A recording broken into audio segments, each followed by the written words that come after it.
And welcome everybody to the Mirrored City Chronicles, a podcast about Shadespire.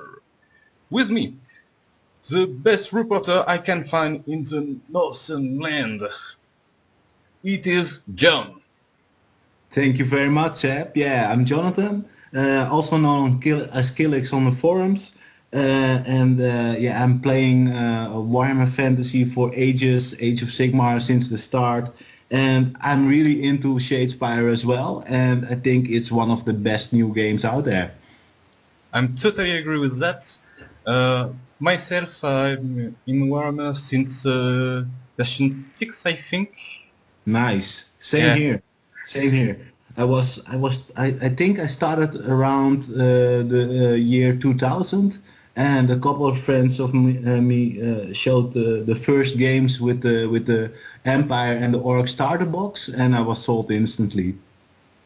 I start 2 years before the Mercenary War book, and I don't remember the date, but I can search it at the occasion. Yeah, the Regiment of Renown. I Yeah, think. exactly. Yeah, that was a really cool book as well. Yeah.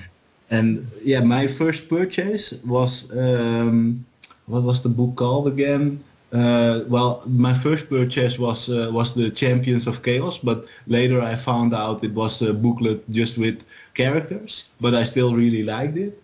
And the other was the supplement for I think it was the transition supplement for 5th to 6th edition. I can't remember the name now for that Warhammer Fantasy supplement, but it had all the armies covered that you could play in 6th edition. It's something, my first army was Chaos 2. I played Cool. Demons, and one of the first miniature I bought was I called the Miraculous, an old champion of Dinch. Nice. I don't remember all this background, but I'm gonna find this book.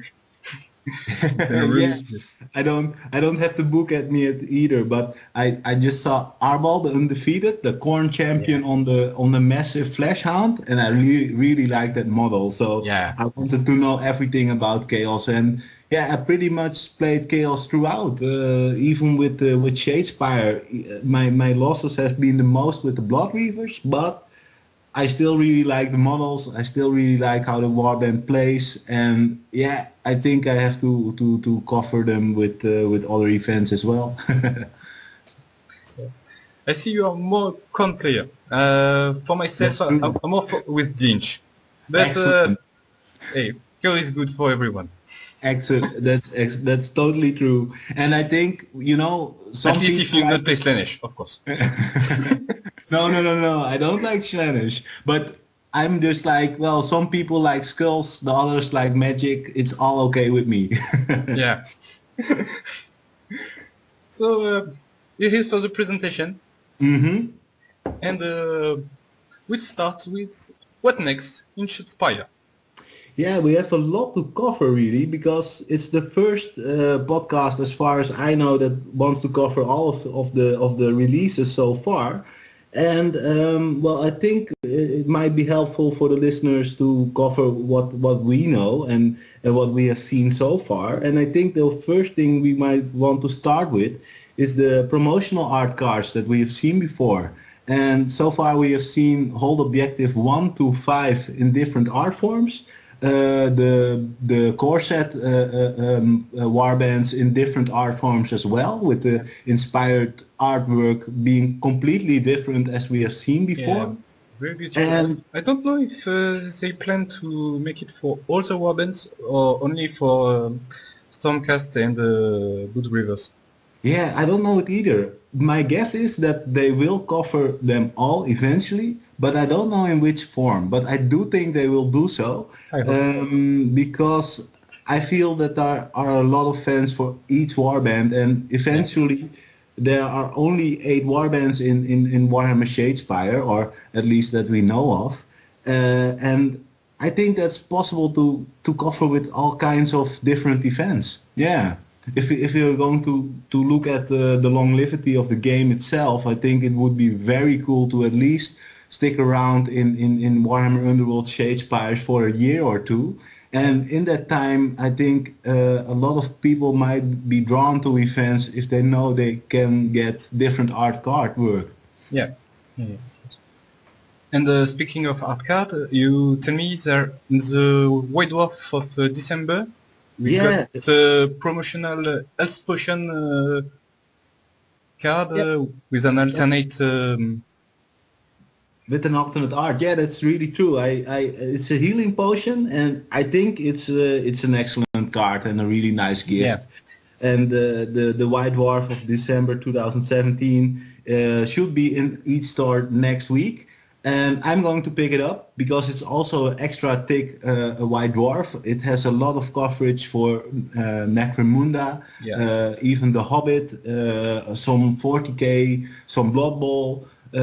You can name it. Almost every game Games Workshop has produced in this year will be covered in some way or another in this White Dwarf. So I'm certainly going to pick it up. Yeah. Yeah, me too. What's next?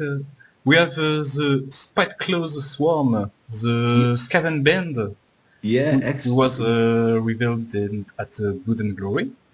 Mm-hmm.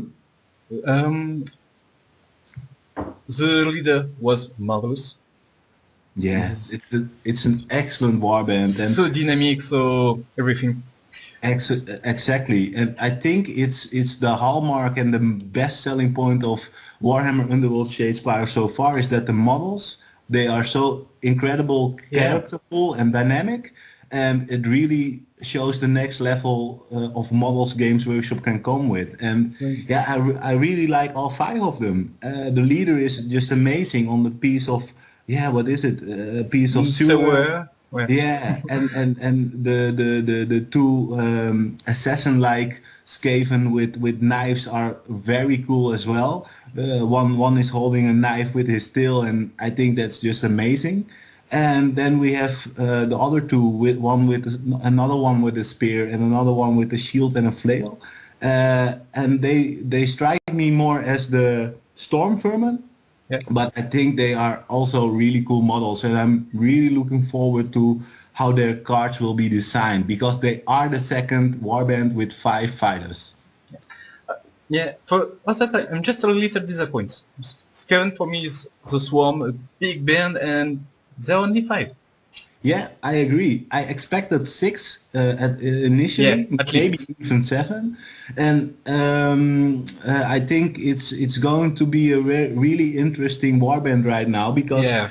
they are just 5, so they will still usually start before the Sepulchral Guard. But with the Blood Reavers, things are getting really interesting in who's going to deploy first.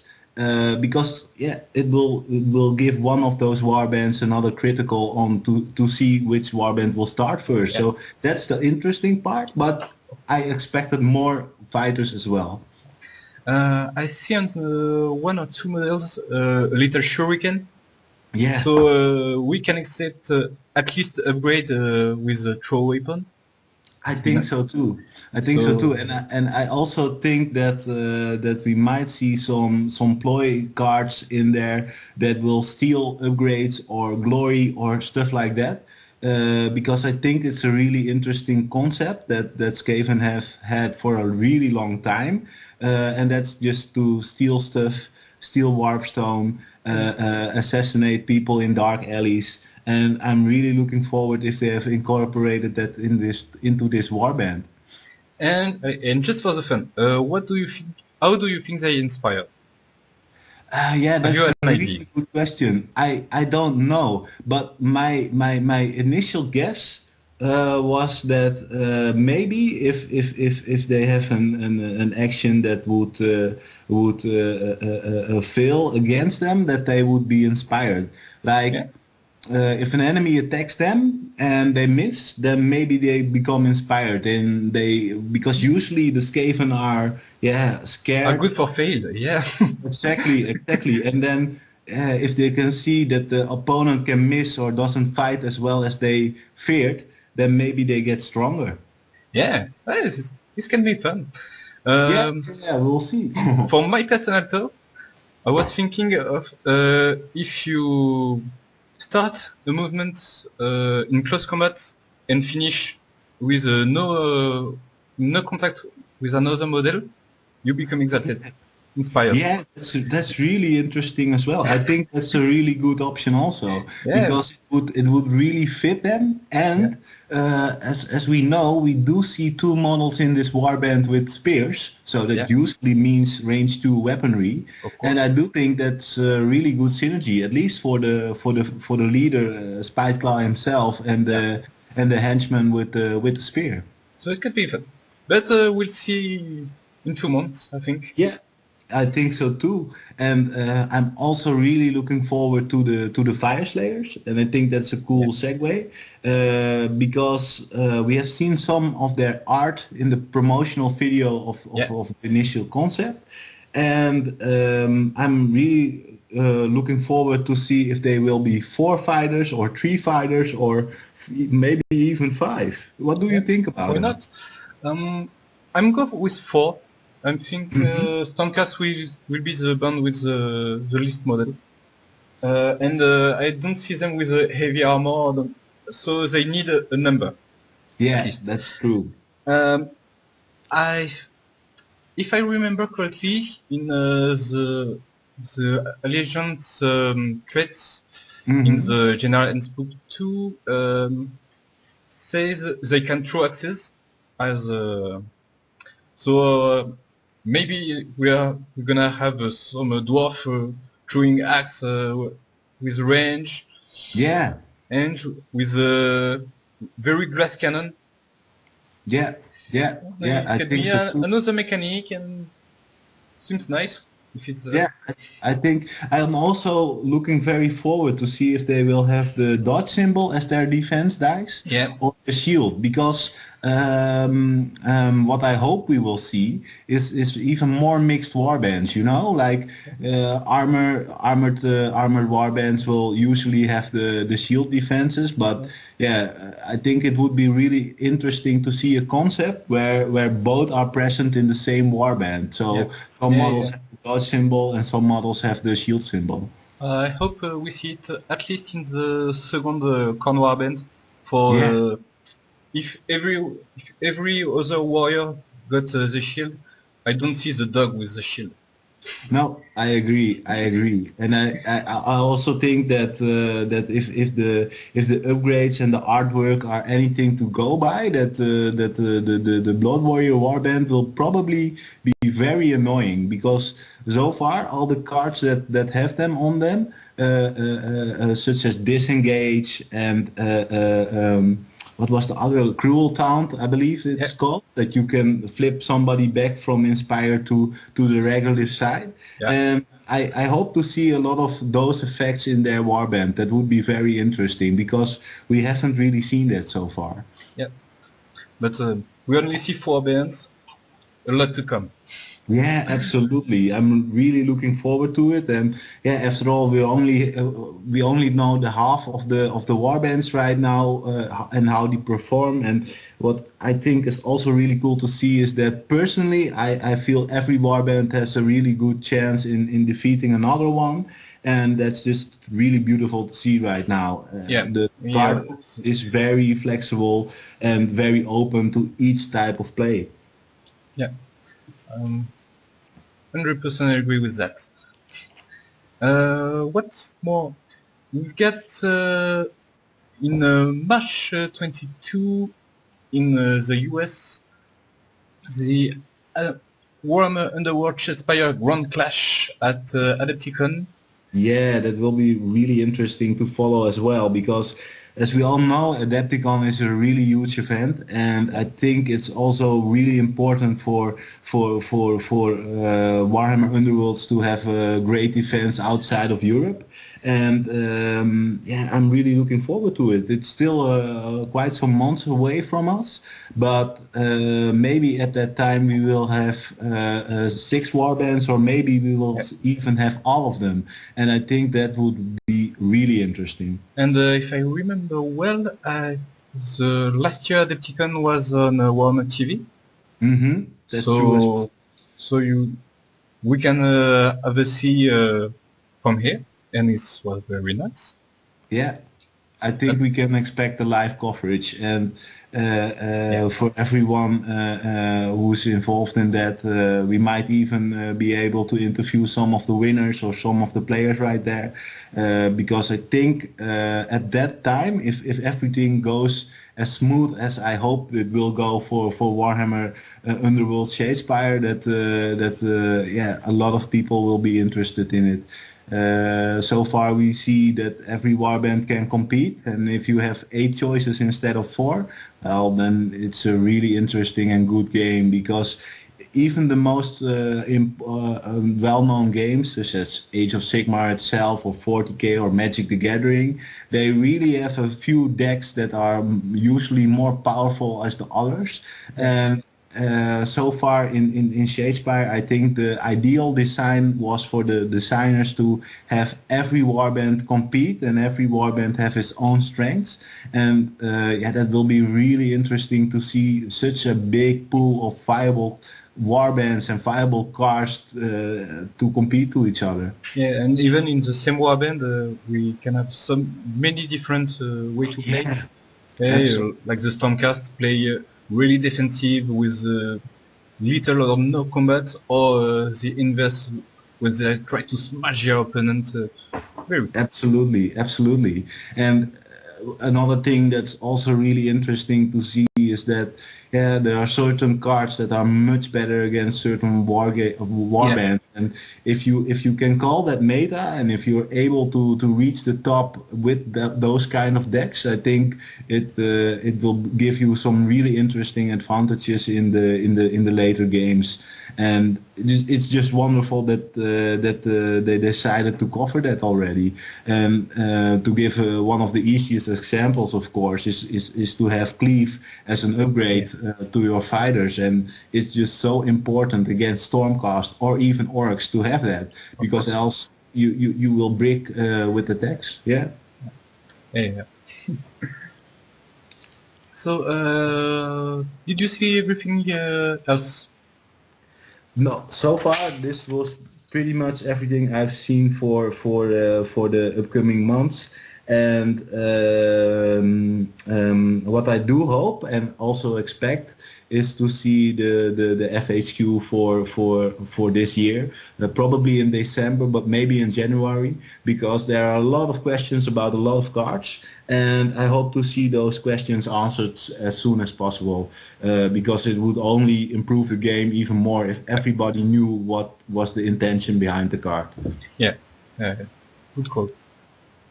So, next, we are on open subjects. Have you something? Are you working on something? Do you want to talk about something? Yeah, I'm planning all kinds of things, but I think that as soon as the projects and ideas are a little bit more developed, I will show them as well. Maybe we can even cover them with some pictures for the next podcast to see how far the warbands are. But I'm currently working on Steelheart's Champions. Yeah. And I've decided to make them Celestial Warbringers, or at least use the upgrade kit of the Celestial Warbringers to give them that more Warhammer Fantasy style feeling with the twin-tailed comet. I think it can be really cool, and so far I've decided to give the Steelheart Champions all a bare head, so they really look human and less like machines. And with a twin-tailed comet and a paint scheme that's really a bit more grim and a bit more grim darkness instead of the pure gold, I think they will be a very interesting alternative Steelheart Champions warband. Some good. Amazing. Are you also working on something? I finally work on my Sepulchral Guard band. Okay. Because so far every time I bought a band, I have to paint it in less than 4 hours to make the video. Yeah. Oh, it was crazy. They still look great. The first 2 bands, we get the game, I believe, late on Tuesday, and we have to finish the video for Friday. So we have never played the game. We have nothing at this time. It was a crazy week. Yeah, I understand. I understand. Yeah, I did play a game this week with some friends 2 days ago, actually, on a Yeah. Friday. And yeah, I just decided to bring over some friends at my house, and we had a great time. We played with three core set boxes, and we made some proxy cards because not everybody was into the idea to buy every warband Yeah, and of every course. core set. And yeah, for friendly game, I think you can allow it easily. Yeah, I do it too. Yeah, it just gives the best games, in my opinion. And we had a really good time. And the Sepulchral Guard player we had won. That wasn't me. I was Yeah. playing Garrick Reavers, and I lost a game against Stormcast and won a game against the Iron Skulls boys. But it was a really nice evening. So yeah, a lot of fun. Yeah. Talking about that, I hope they sell the card without the band. Yeah, I hope that will be something they will look into for the future. Yeah. And another interesting thing would, of course, be to yeah, maybe just even sell them separately on the Games Workshop web store. I Yeah. think if they really want to support the community as much as possible and really say this is a tactical game and it's not really about the all the money you put into this game, but it's really more about how you want to play it, Yeah. then I think it's a really interesting thing to consider for them. However, if they are going to do it, I think they will do it after all warbands are released. That maybe they will print the regular cards and sell them as a deck separate, and then you won't have the warband cards and all the warband exclusive, but you will have every universal card out Yeah. there. No, yeah, so I think it's a good way to go. Yeah, Like absolutely. I got a friend who buy only the orc, but for his Age of Sigmar army, Mm-hmm. and I say, hey, you get the boys, come play, go try Shadespire, and he really likes the game, but when he see for to get all the card, he must have buy the start box and everything, and yeah, Yeah, it just puts off some people because yeah, not everybody wants to have everything, and some just like with Age of Sigmar, some just like one army and one army in particular, and don't want to mix it all up. I personally hope that Games Workshop will really go for the universal release as well, and I do know it works really well for the community because another skirmish game called Malifaux, I don't know if you ever heard of it. yeah, yeah. They sell the warband cards and all the upgrades and all the stuff they have there separate, so you can buy them separately from the warband. So if you don't want to have all the models, you can have all the cards. All right. So, yeah, for me, you have something else to tell on the open subjects. Yeah, I'm also working on some scenery ideas for the boards, and I was looking forward if you also have some ideas. You know, for the block spaces, Yeah, it's currently sometimes a little bit confusing if they are regular hexes or not, especially on the board with the staircase, yeah, because there's just one hex and it's black. And I've had multiple friends that initially thought it was a regular hex and they could move into it, and I'm really looking forward to use some scenery to prevent that from happening, because I can understand the easy confusion, because if you're really focused on what's happening with the opposing board and with the opposing warband, it's really easy to forget that some hexes are blocked. yeah. I'm also working on that. I think, and it's make more beautiful, of course. Yeah, I don't know if you see it.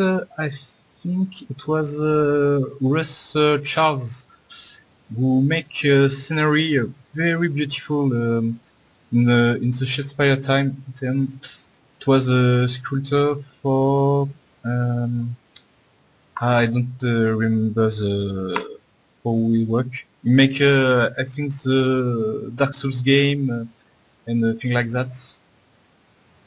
Yeah, yeah. I think that if you see that it's sold or somebody is going to create something that's just beautiful, I think I will buy it, and if possible, I Yeah. will also give a review on it. And for now, I'm just planning to use some plastic card with some sand and some bricks on it, and then the hex is filled.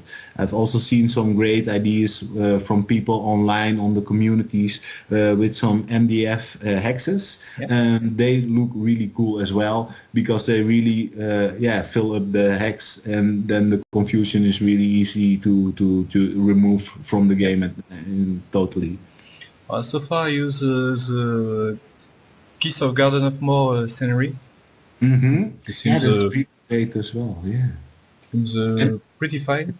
Yeah, and it's funny because if you look at the pictures in a video with the spite glass farms, you Yeah. even see that they are using the garden as background scenery. Yeah, it's the best background ever. Yeah, You can yeah, see it on all my videos. yeah, it's great. No. Yeah. And another thing I will attend to is a small tournament in Games Workshop Groningen. Yeah. It's near me in the 2nd of December, so that's next weekend. And I'm undecided which warband to play yet, but I do know that at least 6 people will be playing there. And I just decided to join that small tournament as well. We also had a tournament last month, but that was more like an introduction game. So Yeah, of course. more of the time I was explaining to people how things worked and that we were really playing in a competitive setting. But for next week, the idea is to really emulate a competitive setting and have the first real tournament here in the area. Yeah. Sounds good. Sounds very good. Yeah, are you also going to join some smaller tournaments or something like that? I missed the last tournament for no reason. And hey, we don't have a tournament this weekend. No, it's last week. Ah, damn. Yeah. So yeah, I think I gonna try to organize one in December.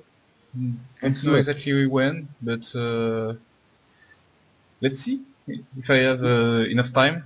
Of course, Yeah, always a big absolutely. problem. I understand, but I do think that one of the best things about this game as well is that it's very easy to transport all your boards and Yeah. your warband and your cards, because the beauty is the Games Workshop I'm playing in next week isn't really that big, but because of Shadespire not taking up that much space, it could easily cover a tournament for up to 12 people. And I think if we start like that, it's only a really bright future. Yeah, but I got my Sepulchral Warband Mm-hmm. with the normal version and the inspired version. Ah, yeah, 40 models. So it's gonna and the box and everything. Yeah, It's yeah, gonna yeah. take time. No, I'm kidding. Yeah, it's very nice for that too. Because I remember my first tournament of Warhammer when I got this big case and the shoes box with all the metal model, Yeah, very exactly. heavy. Yeah, and all the paint chipping that occurred after an event, and all the broken models. Yeah, a lot of glue. Yeah, exactly. And back in the day, I was also playing like that, and I really didn't know how to pin well yet. So No. most of the time, my models just lost arms and shields everywhere. And but I'm very happy that Games Workshop is almost completely playable with just plastic models right now, and that also very really good. And the models yeah, are fantastic for plastic. Exactly, and it cuts the weight as well because back in the days, I think you will even recognize it even better. You really had to carry a lot of weight around with you, and Yeah. if you had some greater demons with demons, Yeah. a I full still metal have armor. my old good then the the major demon of Korn. Oh The yeah, the bloodthirster. Bloodthirster. Thank you. Yeah. So much blood. Blood relative name in Korn. Yeah, that's true. Too much Yeah. probably, but it's still funny as well because Yeah. I like the little touch of humor they put into it as well. Yeah. Sometimes it's a little bit too much, but on the other side, I'm like, yeah, well, they are crazy warriors, so they are probably not that unique in giving Yeah. names. News and creative name. Yeah, Yeah. same with Garrett Gorebeard. I don't know who came up with it, but I really like it. Yeah. And I broke the whip of the Bloodthirster in amount of time. Absolutely crazy. Yeah. And the wings and everything, but Yeah, yeah, yeah. It was such all a time. cumbersome model.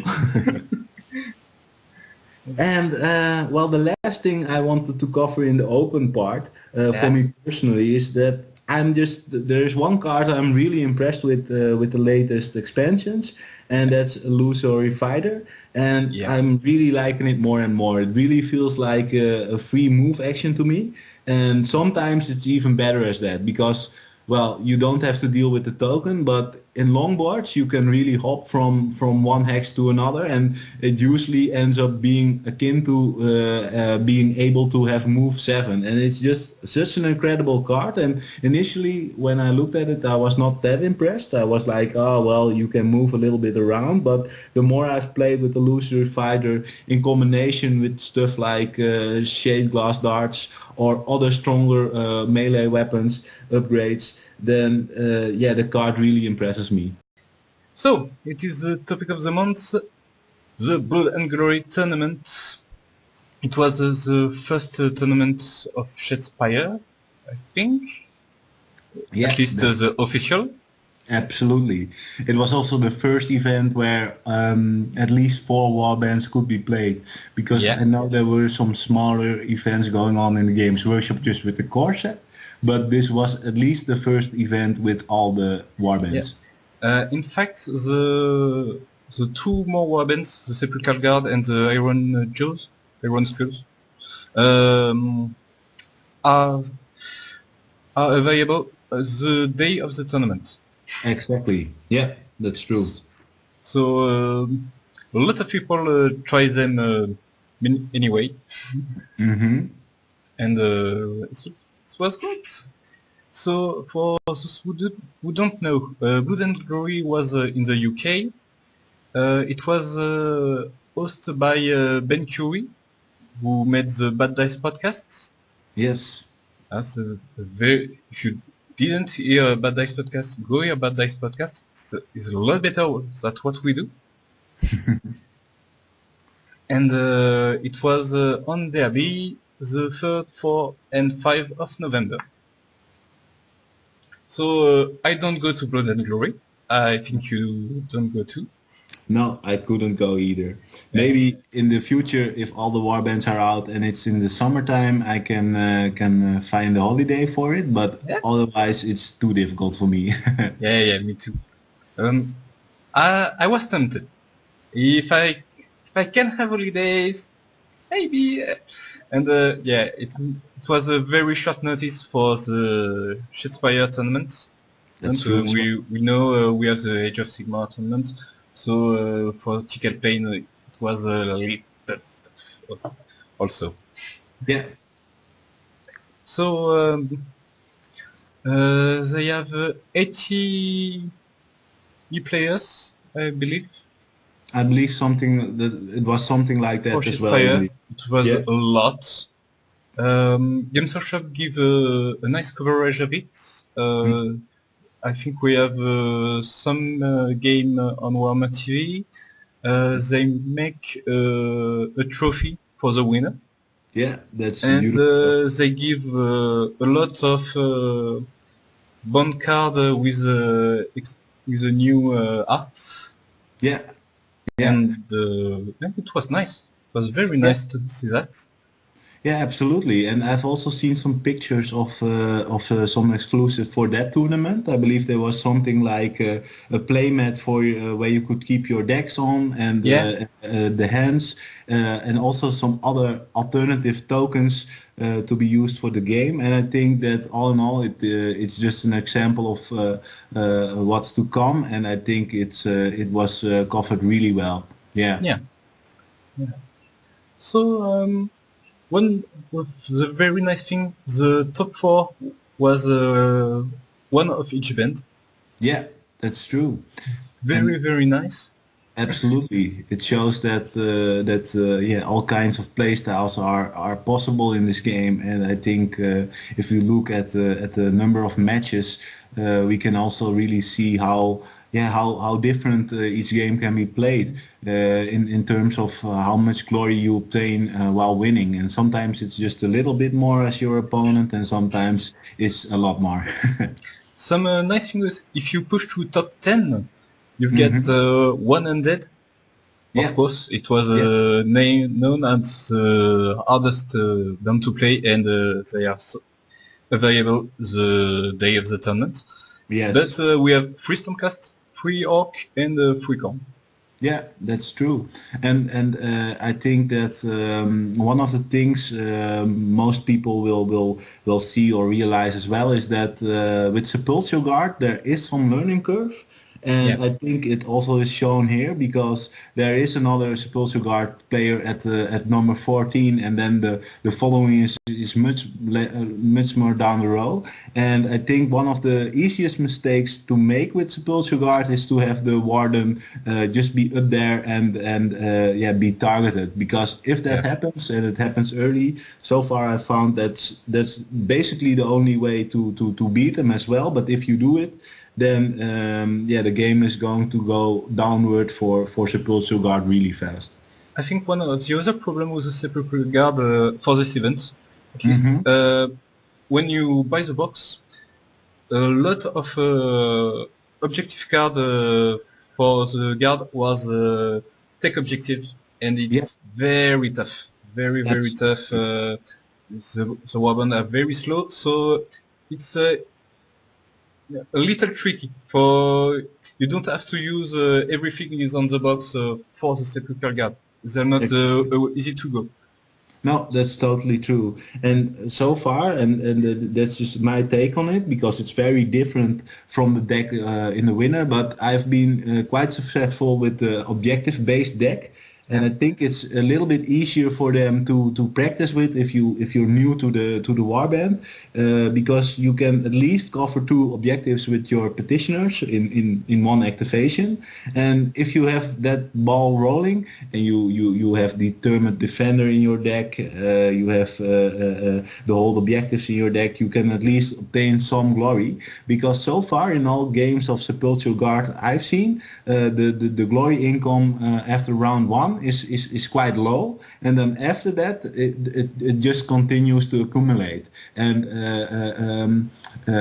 sometimes if people are running behind, then they might feel frustrated or let down by the warband. And I think that that's really important to realize as well, that sometimes you're behind, but it doesn't mean you have lost the game. But yeah, if it's the first time playing a warband, and I can speak of for experience with Garrix Reavers as well, you really feel that the first round, if you lost a round, then maybe you are already losing the game. And while that isn't true, no. I do know that a lot of starting players will have that feeling and will basically give up or basically stop thinking about the best tactical moves for the next rounds.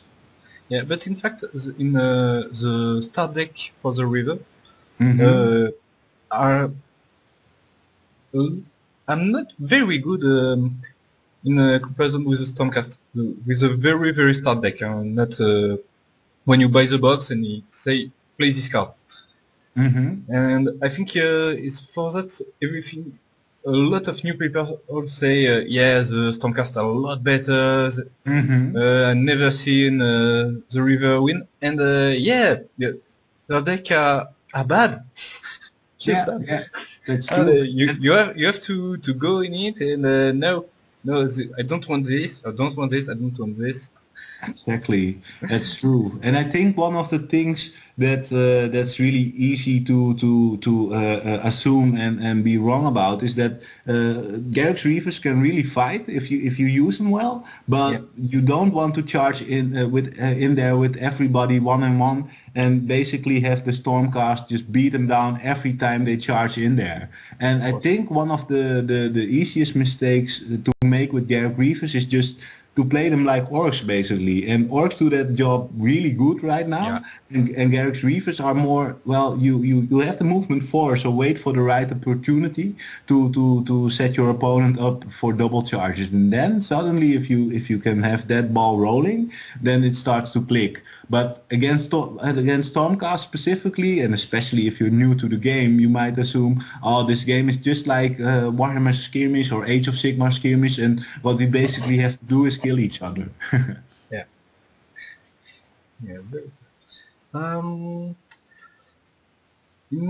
For the tournament, some numbers again. We get in the top 40. We have half our Stormcast. So, but they're easy to play. So if you go for a tournament and you want to win, go with the easiest.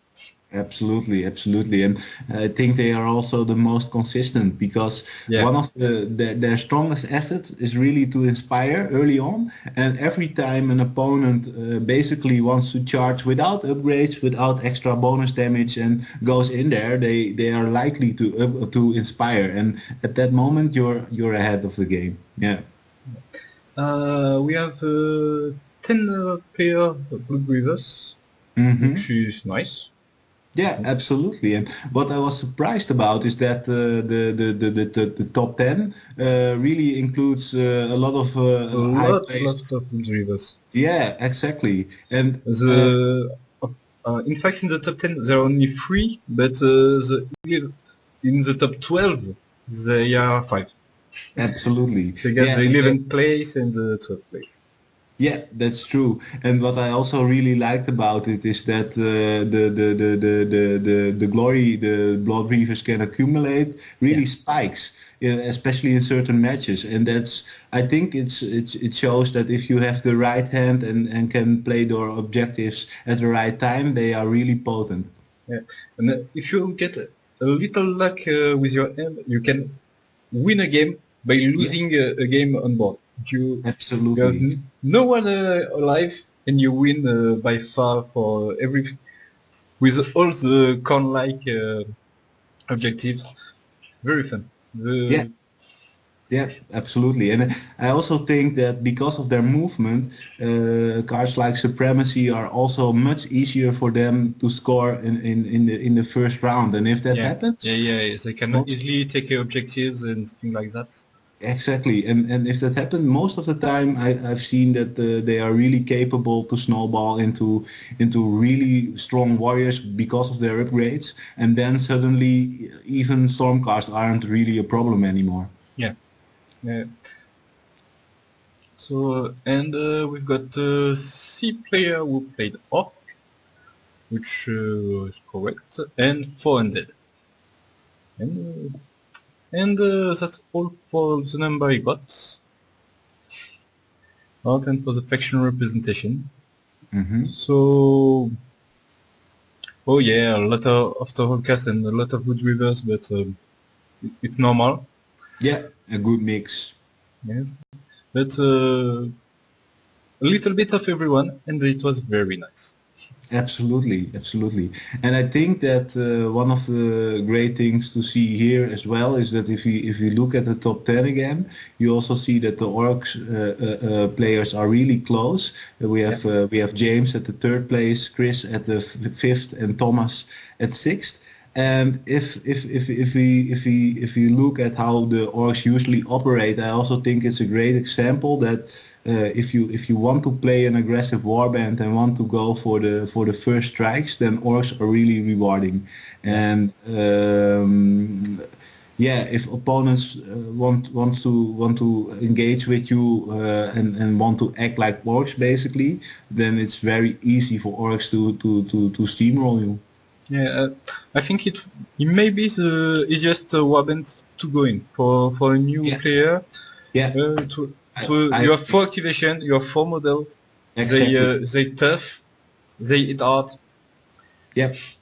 That's true, and they also have some amazing ploys like brutal but cunning, cunning but brutal, last lunch, leading by example. They are just amazing ploy cards that really reward aggressive playstyles. With some fun name. Yeah.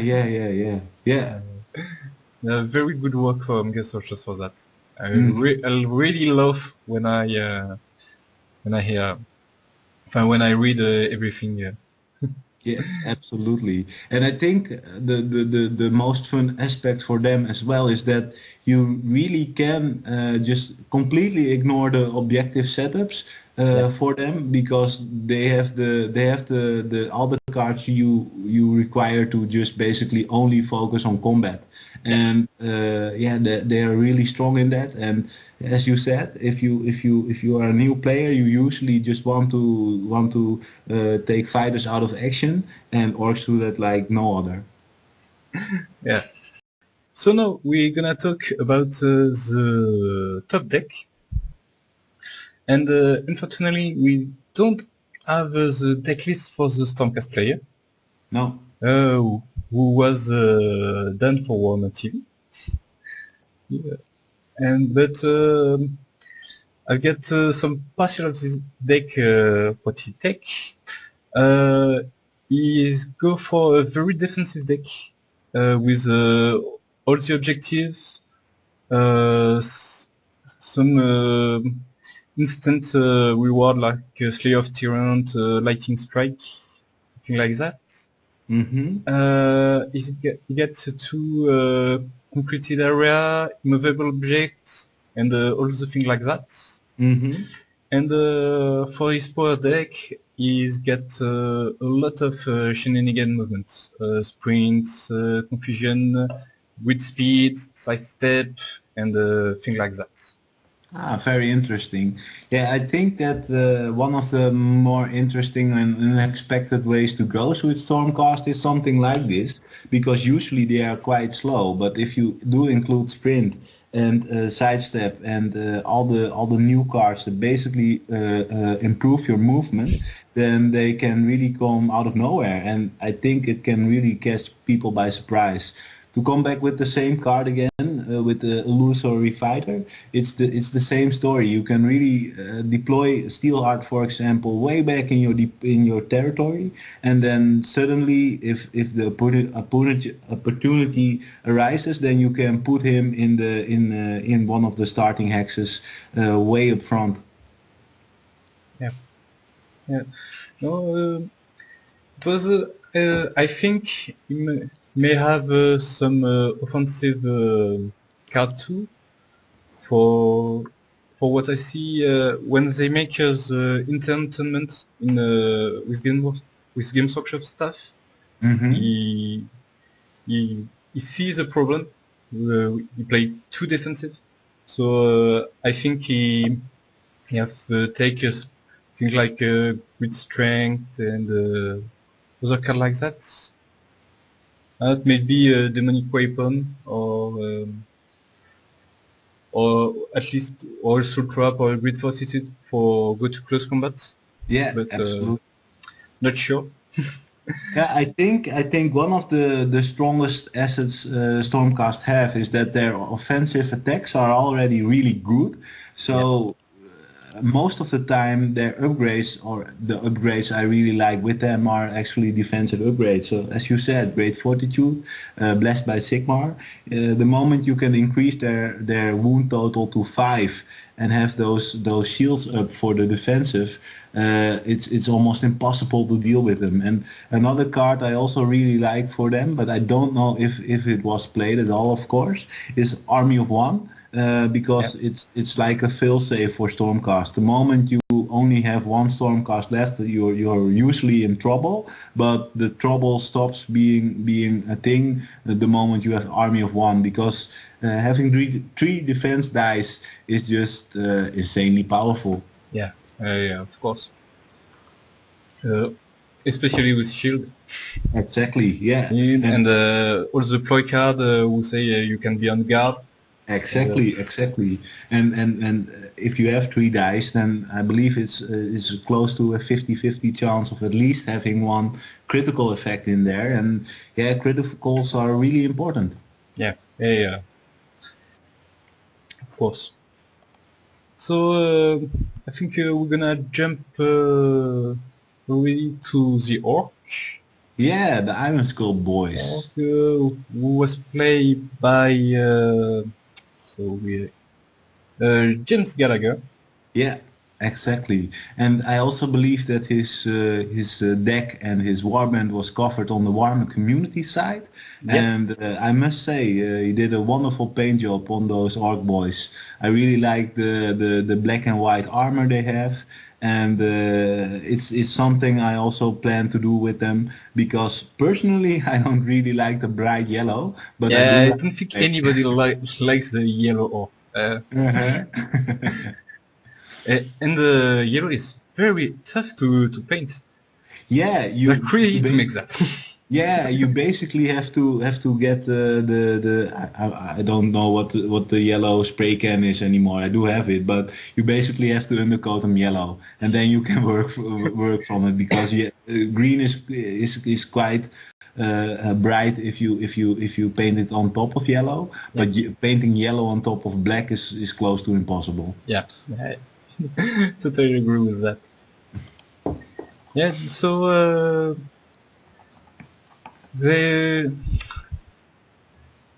he make a deck without taking objectives. Yeah, I think it's the first. And I also think that for the Iron Skulls boys, it's an extremely solid plan. They are just really aggressive, and every card that helps you play that game is very welcome. Yeah. And a nice thing to see, he have a lot of cards only for the Orc. So very good work here from Game Shop. Well designed.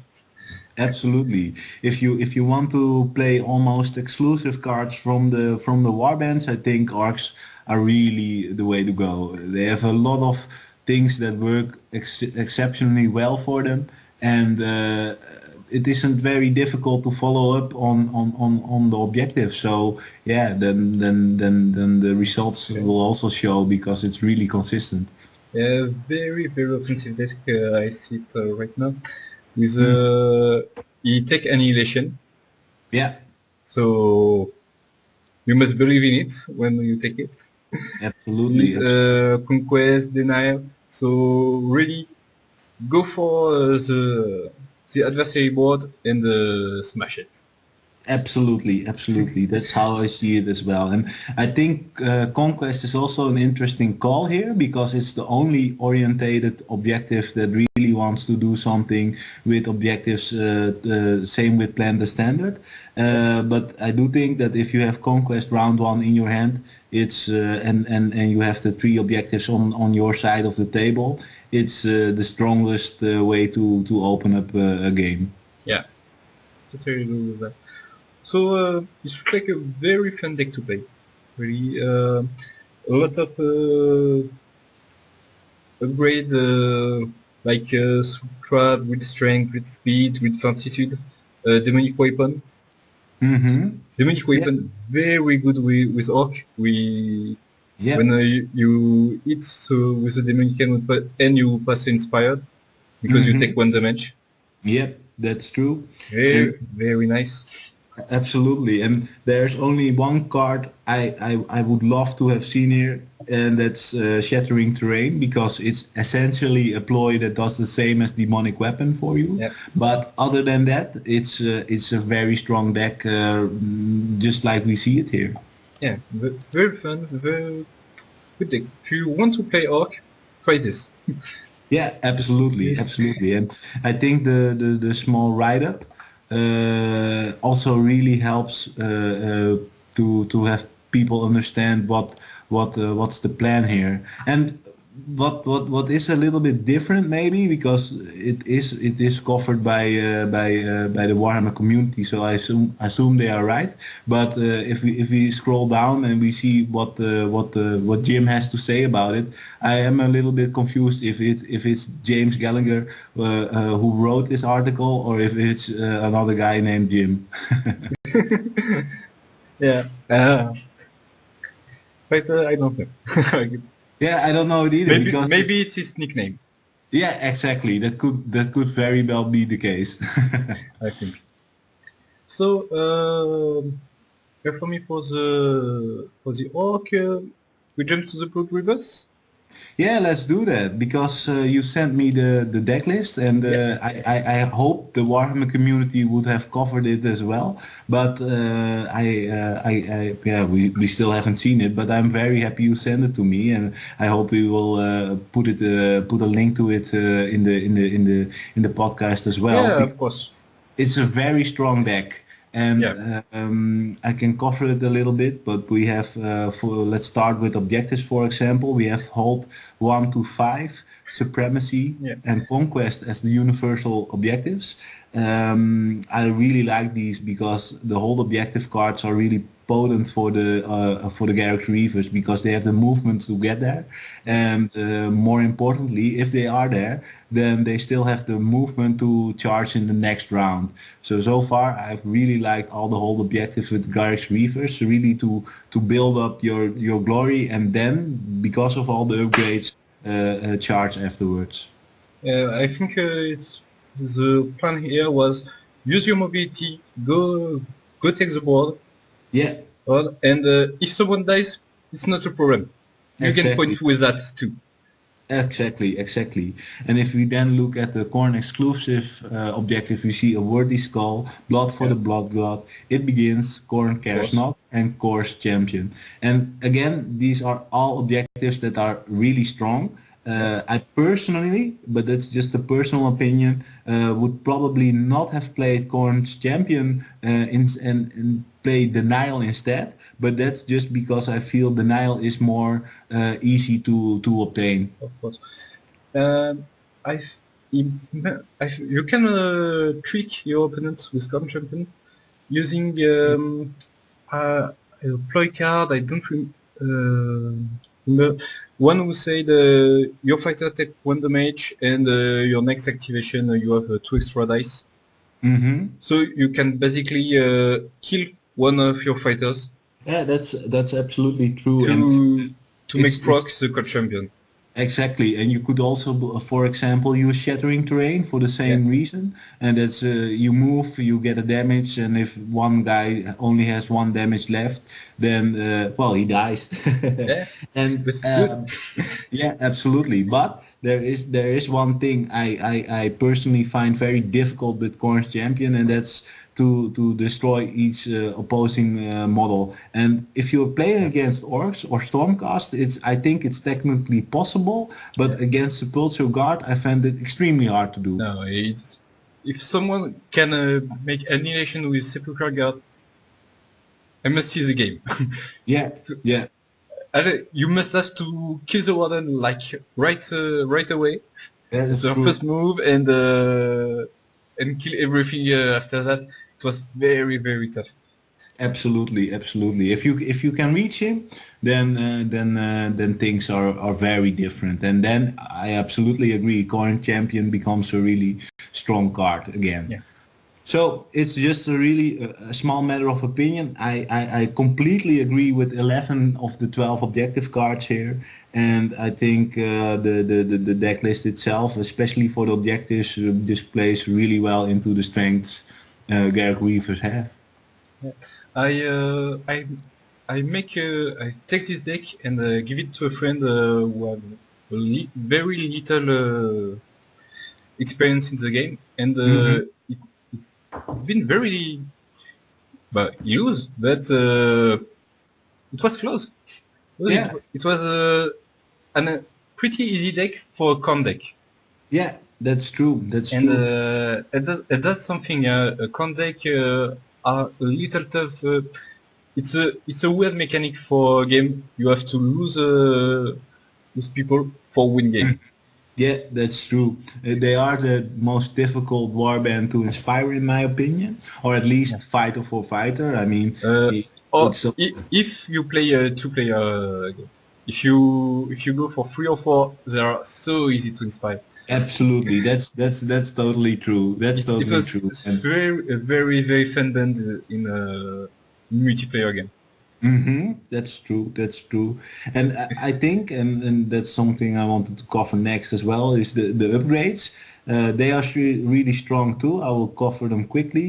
We Yeah. have Berserker Charge, Blood Slick, Frenzy, Grizzly Trophy, Terrifying Haul, Whirlwind of Death, Great Fortitude, Great Strength, Soul Trap, and Total Offense. And these are just examples of great offensive upgrades. And I think, apart from Terrifying Haul, I again like them all. Mm. I just see he didn't take a demonic weapon. No, I think personally I will take it with I Korn, would too. but I personally think that demonic weapon, especially for blood reavers, is better as total offense because yeah, the end result is the same. However, if you do want to play heavier on Garrick, and it's possible with this deck because you yeah, also have Blood Slick, which is exclusive to Garrick. You could create something different that's less self-inflicting damage.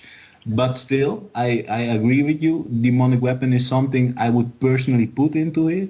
And the same with Terrifying Hall. I personally have tested Shade Glass Darts a lot with this warband, and I think it's a fantastic upgrade for them.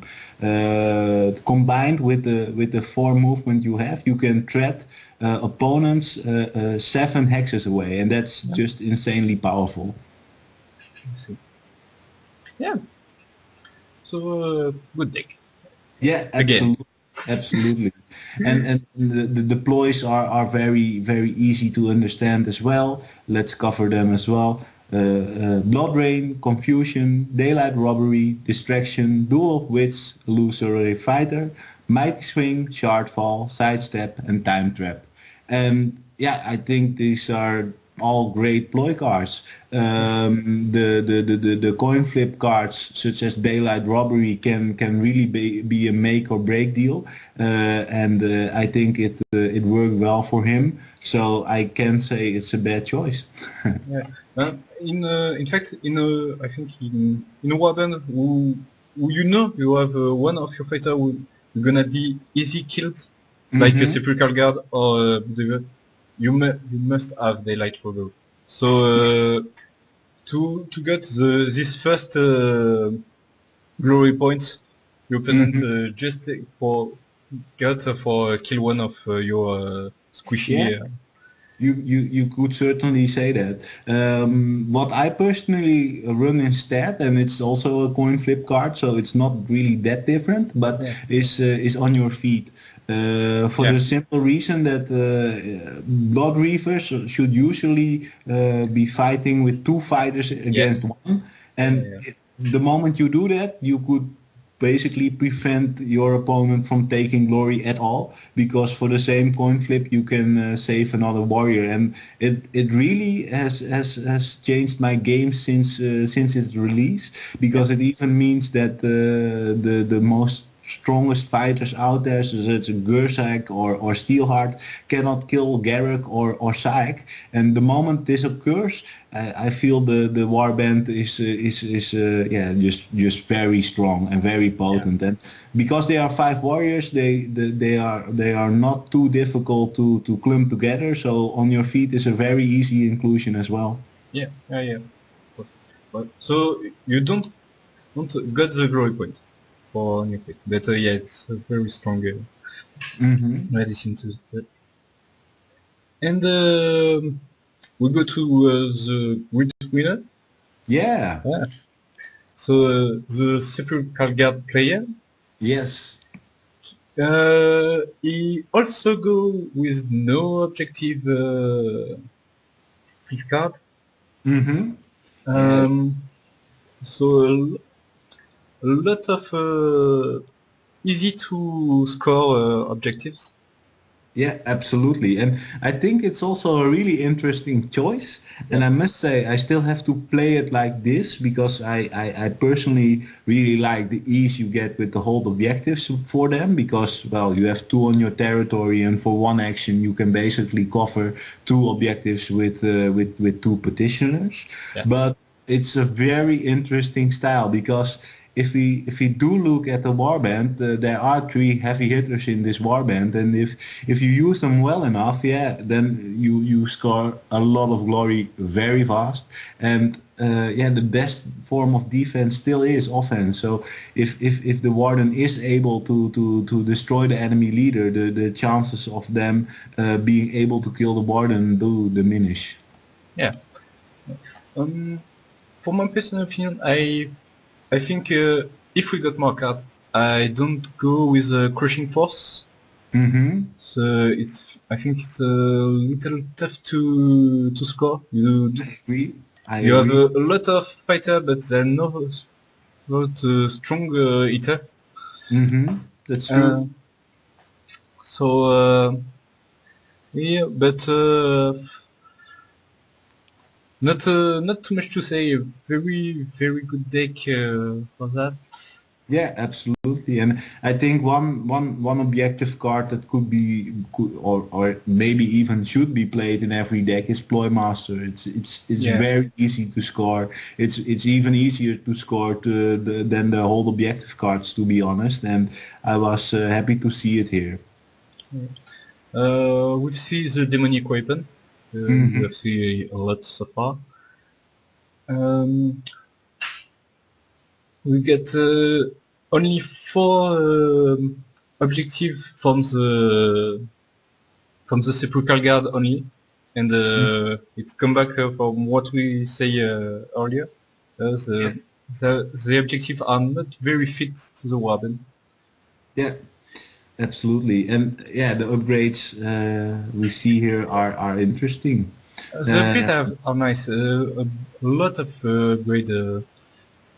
I think yes, 6 of 10 are undead upgrades.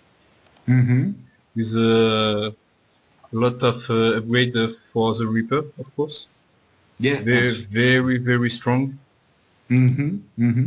And I think one of the key things to see here is that because of legendary speed or legendary swiftness, I should say, and frightening speed, and I believe you could even put a great speed or great what's the card again that also gives one movement from the core set. It's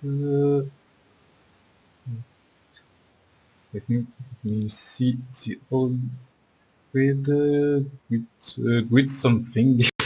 Yeah, but I think it's great speed, but probably regardless, I think if you would put those 3 upgrades in there, then the aggressive play style is really going to do something for you, because suddenly you are working with speed 4 or even 5 because they are inspired when they are brought back, and then yeah, you can basically go and hunt every piece on the board, and because of the champion having cleave and the warden having cleave with lethal lunge, or even the harvester having cleave with grim cleave, you can really destroy practically every model in the game right now. Yeah. One interesting thing, because of the resurrect mechanic, we don't see a soul trap or great fortitude. No, that's true, and I think that the choice was made also as a to really show how good this player is to go on the total offense and surprise people with it, and it worked for him, and I think it's a very interesting move because, as said, I personally would play it with the whole objective cards and play much more defensively and basically defend my own territory. But if you don't do that, I don't think a lot of people will be prepared for the damage the Spulture Guard can absolutely dish out. Yeah. And you can see it throughout the upgrades. It's all powerful attacks. And the powerful attacks don't go away if the fighter is resurrected again, and that's just really potent. Yeah. Yeah. So here's a 4 deck. So what can you say about all of this? Yeah, it's really combat based. If you look at the ploys, you see Bone Shrapnel, Cecil Attack, Clawing Hands, Daylight Robbery, Distraction, Dual Wits, Restless Death, Sidestep, Terrifying Scream, the Necromancer commands. And I think it's all playing towards the idea that you can switch around your opponent's models and be able to pinpoint and prick out the most important model from the warband. And it's a very effective move if you're able to see which models are the key models for each warband. And usually they are the leaders, but usually most players will put them a little bit on the midfield instead of the front field. But if you do manage to reach those and do manage to kill them, a lot of warbands just fall apart. And I think one of the best example is of course Sepulchral Guard. If the Warden is destroyed, then the game is over. But it also applies to orcs, because if Gersak is destroyed before he can get Unkillable or Soul Trap, then the game is just mostly gone, because then you only have to deal with Bone Cutter. And the interesting thing about orcs is that if you leave Heka and Basha alone, they aren't that scary. They do one damage by themselves, and that isn't going to kill any model. And if you do have to damage them, then it's also a matter of choice. And if your opponent wants to damage their own model to get inspired, that's okay as well, because then they suddenly only have 3 health left. Yeah. And I think one of the other things that's really good for this warband against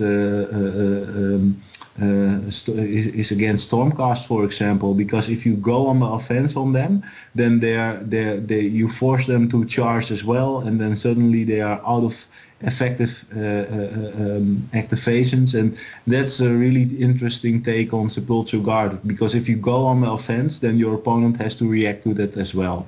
And usually you won't want to go on the extreme offensive, but the beauty is, even if you don't play the whole objective cards, your opponent still has to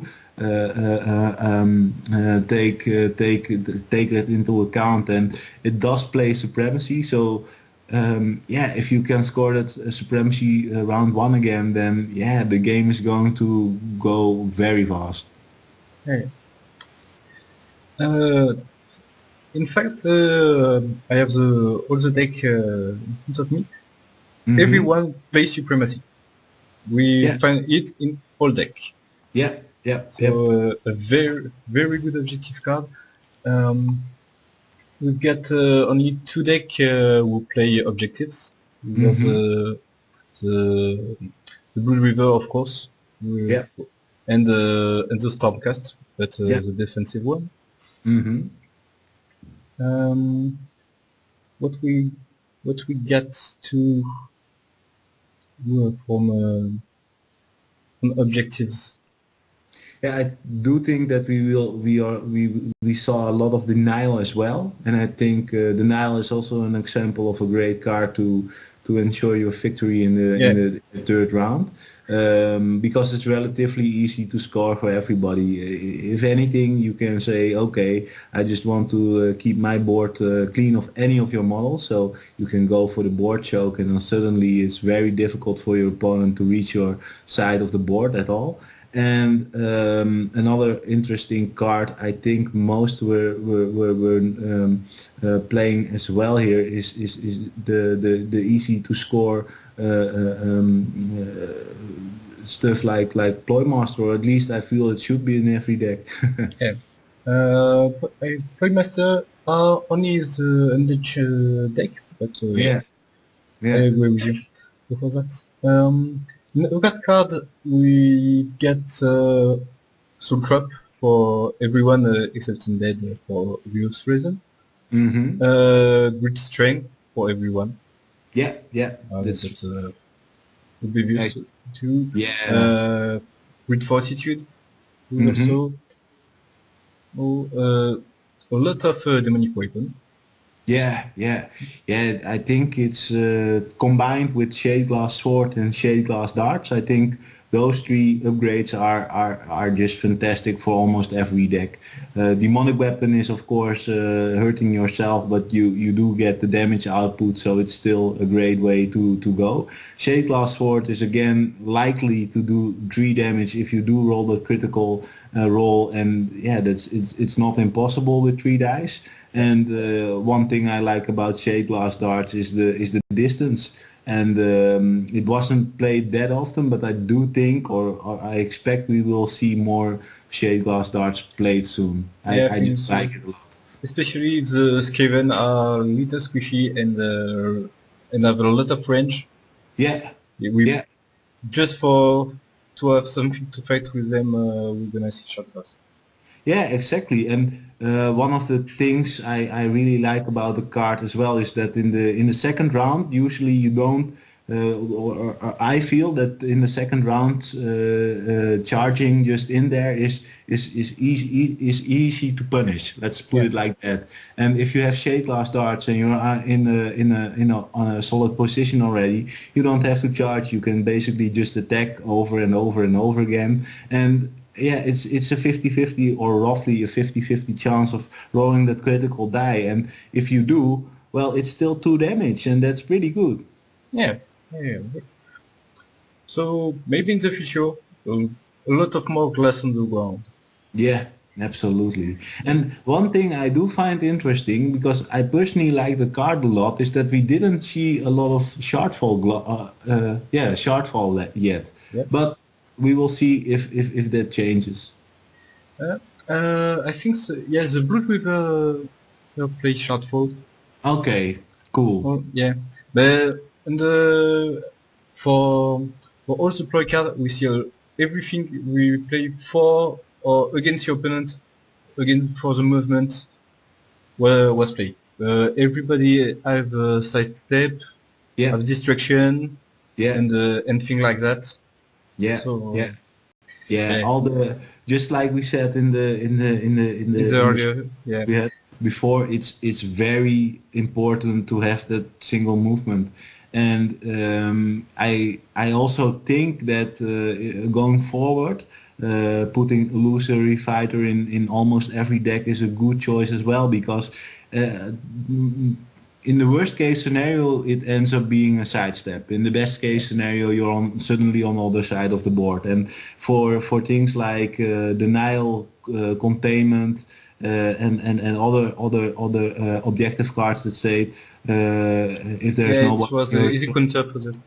Exactly, Nice. it's just very important. And also it's also one of the few cards we have right now that can actually prevent a fighter from charging to Yeah. be in a bad place, you know. So Yeah. you especially with Blood Reavers, you can say, okay, Sark goes 4 hexes forward, and then he does his charge attack, and now I play a illusory fighter, and he's back at his starting place again, and that's just really good.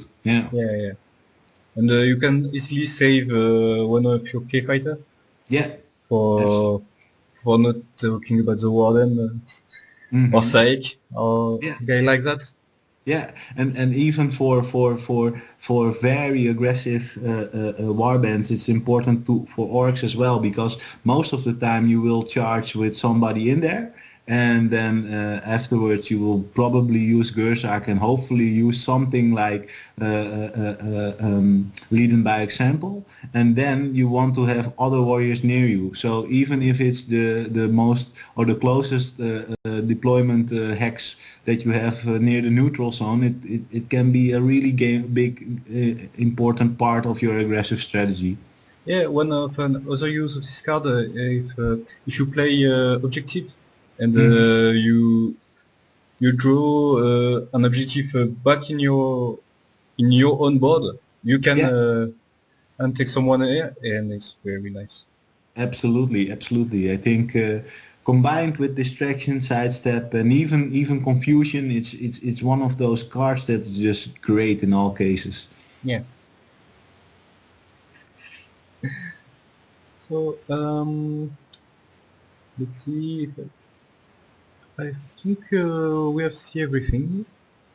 Yeah, I think so too. One interesting thing to cover maybe is with the event is that the warbands are really scattered really well. And if I'm correct and if I'm seeing it like it should be, there are a lot of Stormcast players as well, Yeah. and I think that's still a really solid choice, even while they didn't win the event. I think that if you play Stormcast really well, they are more flexible as most give credit to, because orcs, in my opinion, are very aggressive and you want to play that style Yeah. regardless of what you're going to do. But with Stormcast, you can really go both ways, and it's true for Blood Reavers as well. But Stormcast can manage really well without upgrades, and I cannot say that it's the same for Garrix Reavers. Yeah. Of course. Of course. Of course. So yeah, but they are still only three. They are Mm-hmm. the biggest weakness, I think, Yeah. because they hit crazy hard. Like they have two warrior who hit at three that Mhm. one shot almost every other Yeah, exactly. everyone in Blue River band or Sepulchral Guard band. Yeah, and with great strength, they are the one of the few models that don't need to be inspired to take out enemy leaders as well, Yeah, and that's also really strong. Yeah. yeah, yeah. And they can manage to, if you lose one, it's not a big issue. You They are all their own strength, and I think also they have a very very good inspired upgrade Yeah, absolutely, absolutely. And for in even comparison of the orc or hmm And can even be a little a low. good friend of mine that is also very annoying with Bright Shield, because if Yeah, she is inspired, then she cannot be pushed back if somebody misses, and she can then attack them and basically push them back, and that is also very strong, yeah, even though she is the weakest fighter of them all. yeah, yeah, yeah. But she learns more dice. That's true. That's So it's if you target an Arnulf or Tagore or anybody like that who have only two response, Yeah, then it's still you go with Bright. You know she absolutely, gonna do the job. absolutely. And I think that one of the interesting things for her as well is that um, um, the upgrade that basically lets her attack again against leaders Yeah, also is yeah, it to me, in all the games I've had so far with her, it basically is the same as saying well, you're going to receive 2 damage on your leader and there's really nothing you can do about it, yeah, because yeah, it really forces down the damage. So yeah, I really like her, and I really like Righteous Strike, and yeah, the Stormcast Warband is really solid if you stick to your objective and yeah. have a good plan.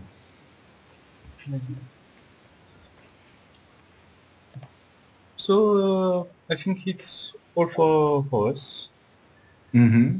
and thanks everyone for listening. And I think we hear from us again in 1 month. Absolutely, let's do that. And the moment, maybe even if we have the FHQ out, we could cover some questions there. But Yeah.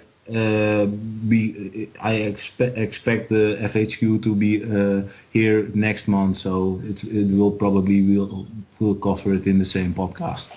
Yeah, I hope it will be good. So thank you, and thank you for listening. See you next month. Bye.